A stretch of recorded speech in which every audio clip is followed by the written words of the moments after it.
دی په دې باندې د ډېر زیات سپیډ د وجې نه بیګا د شپې د روجماتې نه مخکې یو موټر کار حادثه کې یو نوجوان چې دی هغه په موقع وفات شوی او دا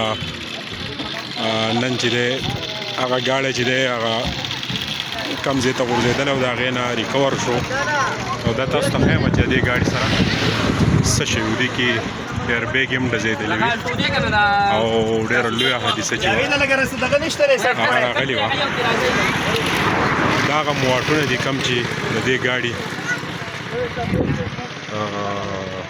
د دغه حادثې په وخت باندې د دې سره دا ګاډی لګېدلی و دا د هغې شیشې دي دا یوه ډېره لویه حادثه راغلې وه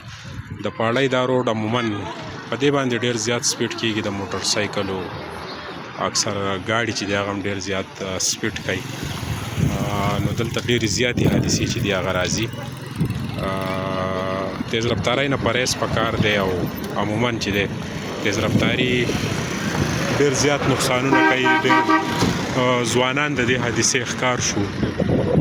او دا پاړۍ روډ چې دی چونکې